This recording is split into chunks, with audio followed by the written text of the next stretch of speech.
Bonjour à tous et à toutes. Mon nom est Marie-Ève Girard. Je suis la directrice du programme de santé auprès de l'Association pulmonaire du Québec. Je souhaite la bienvenue à ceux et celles qui ont pris soin de mettre la présente conférence de presse à leur agenda. Je vous remercie d'être avec nous ce matin.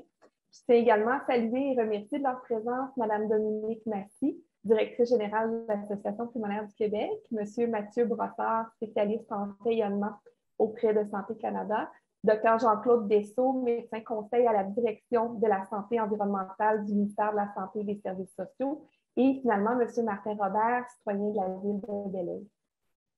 Comme vous le savez, le radon constitue un enjeu majeur de santé publique au Québec. C'est la raison pour laquelle nous tenons cette conférence de presse aujourd'hui en collaboration avec Santé Canada et le ministère de la Santé et des Services sociaux. Pour débuter, il y aura les allocutions. Un temps de 5 minutes environ est alloué pour chacun des intervenants nommés. Et à la suite de ceci, il y aura une période de questions. Il sera également possible de réaliser des entrevues individuelles par la suite, si vous le désirez. Pour débuter, je cède la parole à Mme Massy, directrice générale de l'Association pulmonaire, qui va vous expliquer la campagne en fait, sur le radon et l'implication de l'Association pulmonaire du Québec depuis de nombreuses années quant au radon. Donc, à vous, Mme Massy. Merci beaucoup, Marie-Ève. Merci à vous tous d'être là. Ça nous touche beaucoup, surtout dans cette journée où l'actualité foisonne, bien entendu. Déjà 15 ans, que l'Association pulmonaire parle de radon. On a commencé en 2007 avec Santé Canada, en 2008 avec la province. Au début, c'est sûr que l'Association pulmonaire voulait parler naturellement pour changer. Au lieu de parler de cancer face au tabac, on voulait amener naturellement le radon pour pouvoir parler autrement aux gens au niveau du cancer du poumon. Naturellement aussi, au départ aussi, les gens voulaient peu naturellement mesurer. Il y avait quand même une inquiétude. On parlait de pyrite, on parlait d'amiante par rapport au cancer du poumon. Mais quand on parlait du radon, les gens, et même au début, certains médecins à l'association nous disaient non, on va attendre un petit peu avant d'en parler. Pourtant, c'était important de faire une cartographie du Québec et on ne laisserait pas naturellement laisser des gens aux prises avec cette maladie-là, dont on entendait de plus en plus parler suite à l'abaissement à 200 becquerels. Après plusieurs campagnes, que ce soit dans les maisons, que ce soit dans les CPE, on s'est aperçu que la cartographie du Québec changeait, ça devenait de plus en plus précis. À l'époque, on parlait de 10% des maisons qui avaient un dépassement. Avec les années, puisqu'on parle de 15 ans, maintenant, on peut dire qu'on a 17% des maisons. Avec la COVID, depuis 3 ans, on s'aperçoit qu'on a de plus en plus, surtout les 2 dernières années, on s'aperçoit qu'il y a énormément de gens, naturellement, qui vivent dans leur maison, qui travaillent dans leur sous-sol. Les gens qui ont des enfants aussi ont dû s'adapter. Beaucoup de gens se sont retrouvés avec des enfants à étudier à la maison et ont commencé à beaucoup plus, naturellement, mesurer. On a reçu énormément d'appels à l'association. Je dois vous dire qu'il y a 2 ans, on a vendu plus de 10 000 détecteurs de radon. L'année passée, on a vendu tout près de 20 000. Et cette année, ça fait déjà plus de 2 semaines qu'on a dépassé les 20 000 détecteurs de radon. Et quand on parle il y a 15 ans, on parlait de 400 détecteurs qui étaient vendus. Et il y a 4 ans, c'était 4 000 détecteurs. Je pense que tranquillement, les gens commencent à se rendre compte de l'importance de mesurer. Et bien entendu, on ne veut pas laisser des déchets radioactifs entrer dans notre maison. Après tout, le radon tue 1000 Québécois chaque année. Ça représente 16% des cancers du poumon. C'est la première cause de cancer chez le non-fumeur et la deuxième chez le fumeur. Cette année, notre campagne, bien entendu, invite les gens à venir sur notre site parce qu'avec tout ce qu'on a amassé comme données, on est capable de dire, pour certaines régions, naturellement, de venir voir c'est quoi la mesure de radon dans votre région. Je vais vous donner quelques petits chiffres avant qu'on fasse le test. Donc, en Outaouais, on parle de 37 %. En Montérégie, on parle de 27 %. Dans les Laurentides, on parle de 29 %. Alors, allons faire avec Maude. Donc, Maude a mis le code postal.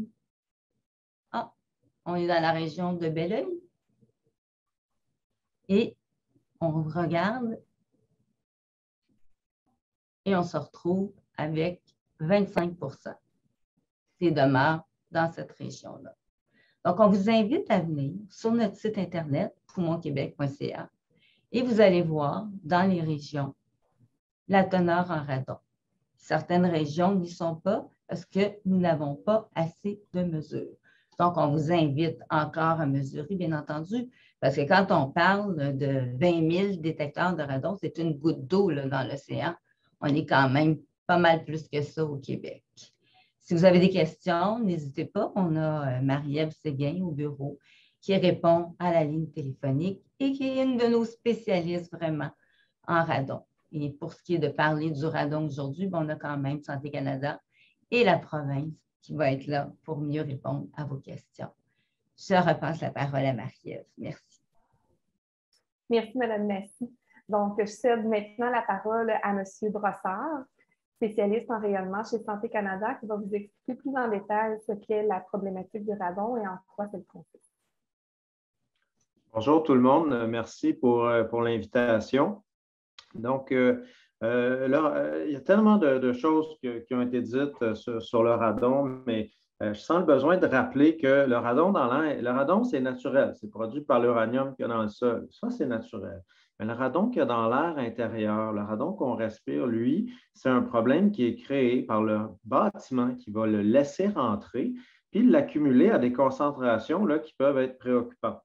Donc, ça, ce n'est pas naturel. Donc, il faut s'enlever ce message-là dans la tête, dire le radon, oui, c'est naturellement produit par le sol, mais son accumulation dans l'air intérieur, c'est un problème créé par les habitations qui le laissent rentrer. Donc, Mme Massy a parlé de l'occupation des sous-sols qui avait augmenté aussi avec la pandémie. On reçoit beaucoup d'appels à cet effet de gens qui ont aménagé des bureaux. Donc, certainement, ça peut être un incitatif de plus pour les gens qui n'auraient pas encore mesuré. Nous, on recommande de mesurer au plus bas niveau occupé. Donc, mais maintenant qu'on utilise de plus en plus les sous-sols, c'est certainement l'endroit à privilégier pour la mesure. Si le sol n'est pas occupé, on va mesurer au rez-de-chaussée à ce moment-là. Lutter contre le radon, c'est vraiment un travail d'équipe aussi au Canada, des différents gouvernements au niveau fédéral, provincial, municipal, puis des partenaires non gouvernementaux, comme l'Association pulmonaire du Québec. On a travaillé à développer en collaboration pour développer des codes de construction, pour développer des standards pour prévenir les infiltrations de radon dès la construction. Ça, c'était dans nos directives. C'est maintenant inclus dans les codes puis inclus dans des standards nationaux.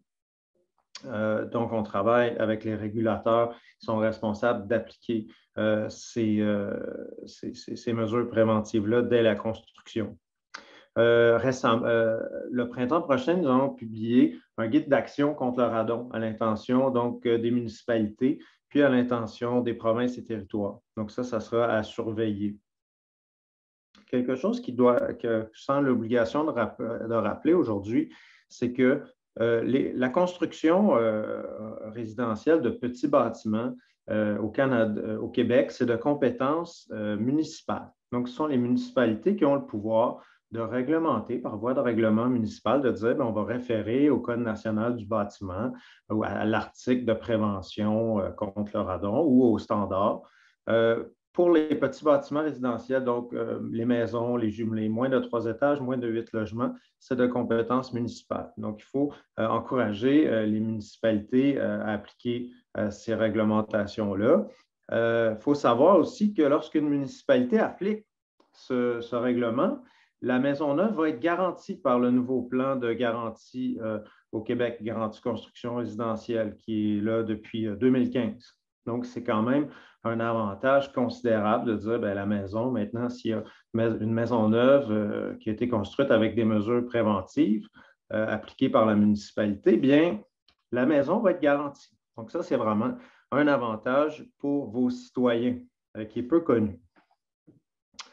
Puis pourquoi encore se préoccuper du radon? C'est que c'est un risque non négligeable par rapport à beaucoup d'autres risques qui sont gérés. Le docteur Dessau va présenter les effets à la santé, mais disons qu'on a des détecteurs de fumée dans les maisons, puis des détecteurs de monoxyde de carbone depuis des décennies. Il n'y a personne qui questionne la pertinence de ça. Mais ça fait environ 10 fois moins de morts donc, par année que le radon. Donc, mesurer le radon d'un point de vue de prévention des décès associés au cancer du poumon, c'est vraiment quelque chose à faire. Donc, merci pour votre attention. Merci beaucoup, M. Brassard. Donc, sans plus tarder, j'invite le Dr Jean-Claude Dessau, médecin conseil à la direction de la santé environnementale du ministère de la Santé et des Services sociaux, à prendre la parole pour expliquer la problématique de santé publique que revêt le radon. Simplement réouvrir votre micro, M. Dessau. Très bien. Est-ce que vous m'entendez? Très bien, merci. Alors, bonjour, je remercie l'Association pulmonaire de me donner l'opportunité de vous parler de l'importance que le radon revêt pour la santé publique au Québec. Alors, comme disait le docteur M. Brossard, le radon, c'est un gaz radioactif d'origine naturelle qui provient de la désintégration de l'uranium qui est présent partout sur la croûte terrestre. Alors, on trouve partout, mais de concentration variable. Le radon peut s'infiltrer et s'accumuler dans les bâtiments au niveau du sous-sol. Et c'est essentiellement le risque de cancer du poumon qui commande la vigilance à son égard dans les bâtiments. Alors, en effet, l'exposition au radon, c'est la deuxième cause de cancer du poumon après le tabagisme, et c'est la première cause chez les non-fumeurs. Ce risque est augmenté à la suite d'une exposition prolongée à de fortes concentrations et surtout s'il est associé au tabac. Et en effet, il existe une synergie entre les deux. Leur association multiplie quasiment les risques de cancer.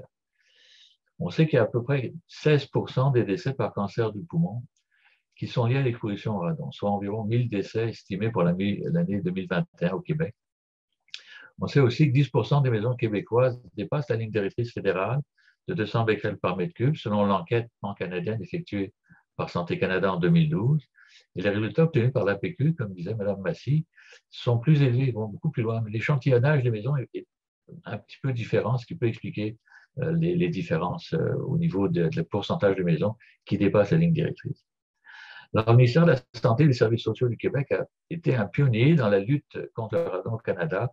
Dès la fin des années 90, il a mis en place des activités liées à la connaissance du radon, même si ces notions étaient à leur balbutiement dans le monde entier, et en particulier au Canada. Le ministère a demandé à l'Institut national de santé publique de mettre sur pied une équipe de travail qui a produit en 2004 un avis de santé publique qui s'appelle le radon au Québec, évaluation du risque à la santé et analyse critique des stratégies d'intervention. Les recommandations qui ont été émises par cet avis, ça a servi de fondation au plan d'action intersectoriel sur le radon.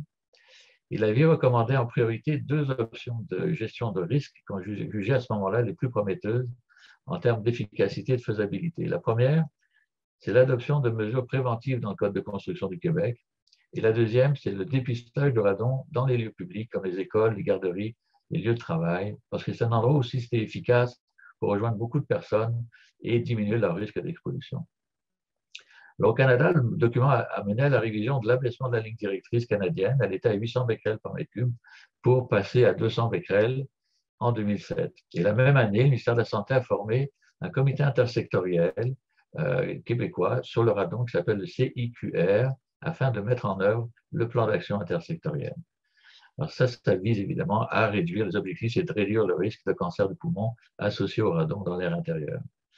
Les travaux de ce comité, ça a permis d'informer, de sensibiliser et de mobiliser de nombreux acteurs, nos partenaires, et ça a permis plusieurs avancées dans le combat contre le radon, de mettre en place une offre de service en particulier qui était inexistante auparavant. Cette offre de service, elle s'est matérialisée à partir de plusieurs formations. D'abord, la formation de spécialistes en mesure en atténuation du radon. On a créé le programme national de compétences sur le radon du Canada, avec Santé Canada a travaillé là-dessus énormément. Et ça a permis la certification et la formation de compagnies qui sont aptes à construire des maisons qui protègent les constructions, les nouvelles constructions contre l'infiltration de radon et qui sont aussi capables de corriger les concentrations élevées de radon domiciliaire parce que ça ne peut pas se faire, comment dirais-je, sans une connaissance particulière du radon et de sa façon de pénétrer dans les maisons. On a pu mettre aussi à la disposition des citoyens des détecteurs précis et bon marché grâce à la collaboration de l'association pulmonaire, du CA également. On peut en trouver de ces détecteurs dans plusieurs quincailleries.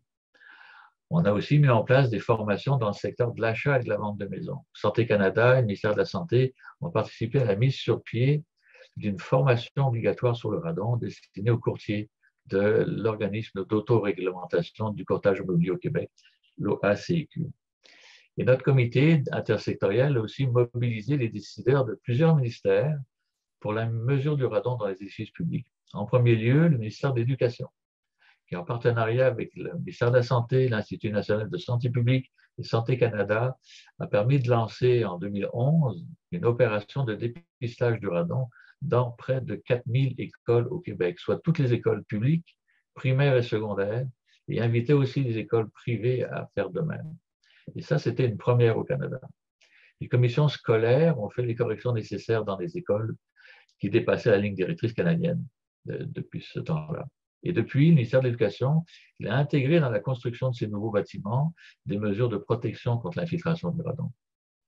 En 2015, même chose, avec l'aide du ministère de la Santé, le ministère de la Famille a recommandé à toutes les directions de services de garde du Québec d'effectuer des mesures de radon dans leurs locaux et de procéder, si nécessaire, à l'atténuation des niveaux qui dépassent la ligne directrice canadienne. La Société d'habitation du Québec aussi, en 2016, les centres de services ont été mandatés pour réaliser le dépistage du radon dans tous les immeubles du parc de HLM de leur territoire et de corriger les dépassements de la ligne directrice dans les délais prescrits par Santé Canada. La SHQ a aussi intégré dans la construction de ces nouveaux bâtiments des mesures de protection contre l'infiltration de radon. Maintenant, il y a du nouveau aussi dans le Code de construction du Québec concernant le radon, et ça, c'est tout nouveau. Ça, c'est après de nombreuses années d'efforts de la part de notre ministère et de nos partenaires du comité intersectoriel, dont l'APQ et Santé Canada font partie. On a beaucoup travaillé pour que, en fin de compte, le ministère des Affaires municipales et de l'Habitation a annoncé à la fin de l'année 2021 que la Régie du bâtiment du Québec va s'harmoniser avec le Code national du bâtiment, qui est adopté déjà par la plupart des provinces, en exigeant que tous les nouveaux bâtiments qui sont assujettis au Code de construction du Québec soient munis de canalisation de base sous la dalle de plancher. Et de plus, la RBQ étend cette exigence à l'ensemble du territoire québécois. Ça retire la notion de zone reconnue à risque qui était présente auparavant. Alors ça, c'est une mesure préventive qu'on recommandait depuis longtemps au ministère, comme je l'ai dit tout à l'heure. Depuis 2004, on recommandait de faire ce genre de précaution-là. Cette mesure, elle est moins coûteuse à implanter, bien entendu, lors de la construction d'un nouveau bâtiment, plutôt que d'effectuer des mesures correctives pour un bâtiment existant. Et on parle, au moment de la construction, d'environ 300 $, alors que ça peut coûter jusqu'à 3 000 $ et même parfois plus pour une maison déjà construite. Alors, ce qu'il faut savoir, c'est que ce sont les municipalités qui ont le pouvoir réglementaire de rendre obligatoire ces mesures sur leur territoire, dans les petits bâtiments, comme disait M. Brossard tout à l'heure, des bâtiments de 2 étages et moins, de 8 logements et moins, ils ne sont pas assujettis au Code de construction du Québec. Certaines directions régionales de santé publique ont fait des représentations auprès des autorités municipales de leur région pour qu'elles adoptent de tels règlements. Certains ont accepté de le faire, mais le plus souvent, on a reçu un accueil mitigé. Maintenant que les exigences du Code de construction sont harmonisées avec le Code national du bâtiment, on devrait voir un effet d'entraînement pour les municipalités afin qu'elles adoptent le nouveau Code de construction du Québec ou, à tout le moins, qu'elles soient plus nombreuses à émettre des règlements municipaux qui vont dans le même sens. Je vous remercie beaucoup, Dr. Dessau, pour votre intervention.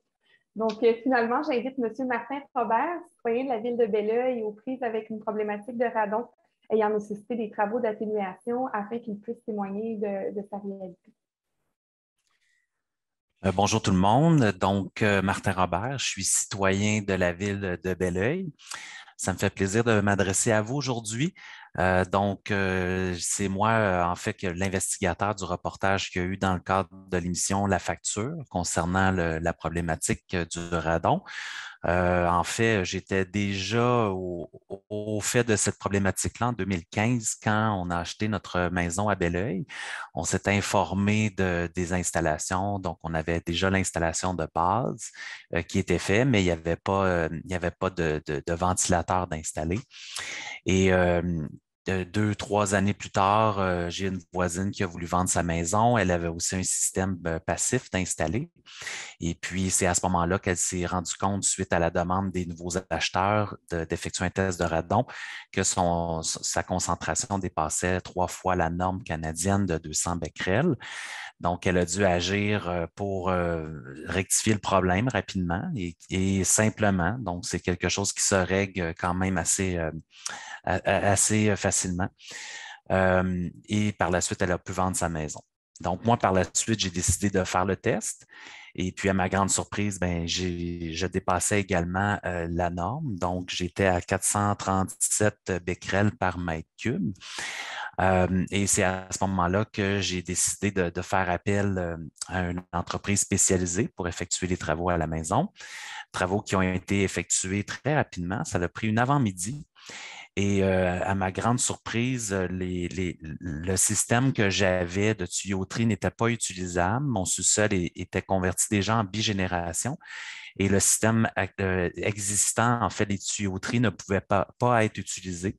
Donc, les travaux ont dû être repris à zéro dans un nouvel emplacement.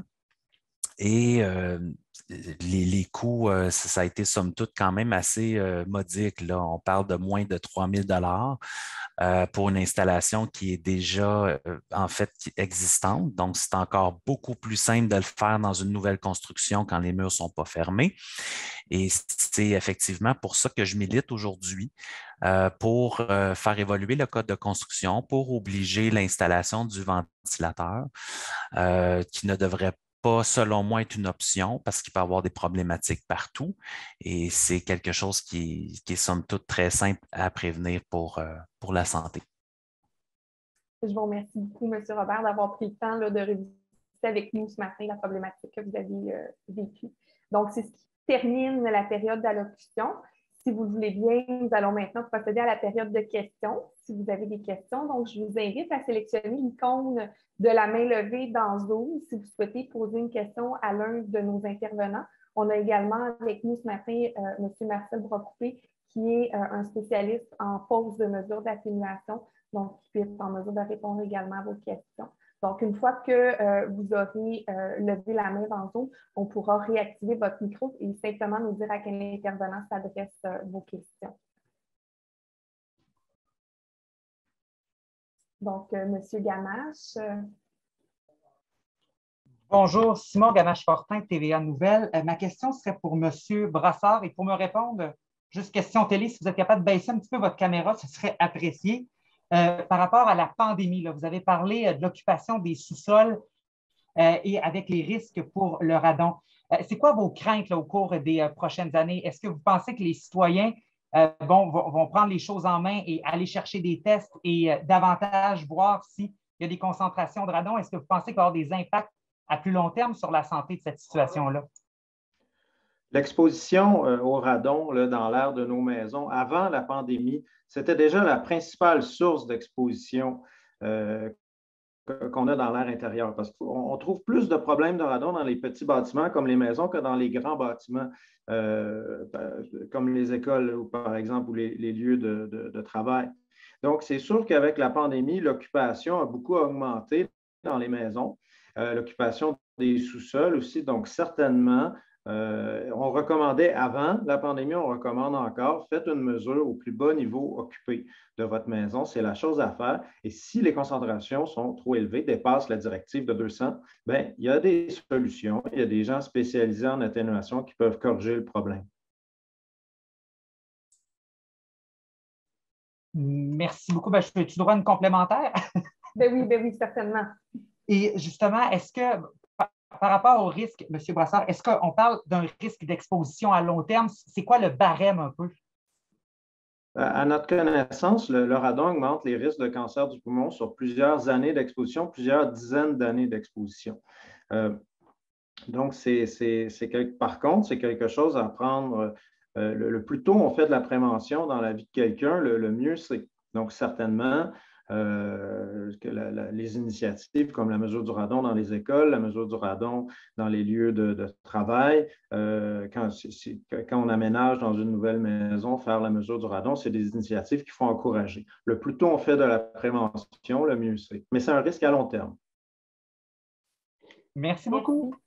Merci. À vous, Dr. Dessau. Oui, merci. Je voulais ajouter quelque chose au sujet des sous-sols et de l'occupation des maisons. Depuis plusieurs années, on favorise de faire en sorte de construire des maisons qui sont plus hermétiques. Et on s'est rendu compte, il y a des études à l'appui qui ont été faites au Canada qui ont démontré que ça faisait en sorte que ça augmentait les concentrations de radon dans les maisons en les construisant de façon plus hermétique. Si il y a des fissures au niveau de la dalle de plancher et que le radon peut entrer dans la maison, ben, il va sortir moins facilement si on rend les maisons plus hermétiques. Donc ça joue également un rôle et il faut être encore plus prudent à cause de cet aspect-là. Je vous remercie. Monsieur Robert? Oui, ça m'amène une question, peut-être M. Brossard et puis de Dr. Dessau. Qu'est-ce qu'un citoyen peut demander à sa municipalité pour en fait améliorer l'application du code de construction? Parce que je sais que le code de la RBQ doit être suivi. Une municipalité peut le bonifier. Donc, j'aimerais avoir vos suggestions à cet effet. Il faut comprendre que le code de construction, ce sont les mesures minimales qui sont recommandées sur l'ensemble du territoire. Donc, code fédéral, code national du bâtiment, c'est sur l'ensemble du Canada. Le code de construction du Québec, c'est sur l'ensemble du Québec. C'est possible pour des municipalités qui sont dans des situations où on va trouver plus de radon. Il y a des municipalités au Québec où on peut trouver une maison sur 2, une maison sur 4 qui a un problème de radon. Donc, ces municipalités peuvent décider d'appliquer des mesures préventives plus sévères que le minimum recommandé. Vous allez trouver ces mesures préventives décrites dans le standard de l'Office des normes générales du Canada, publié en 2019, qui propose 3 paliers de mesures. Donc, les mesures minimales, les mesures minimales plus, puis les mesures minimales plus, ce qui correspond là, à votre souhait, M. Robert, d'installer un système actif. Donc, c'est décrit dans le standard, c'est le palier 3 du standard, d'installer un système actif dès la construction. Merci, M. Brassard. Dr. Dessau, si vous avez à compléter. Non, je pense que M. Brossard a bien décrit la situation, ce qui se fait. Je pense qu'il faut tabler sur, comment dirais-je, justement sur les changements qui ont été faits par la RBQ récemment.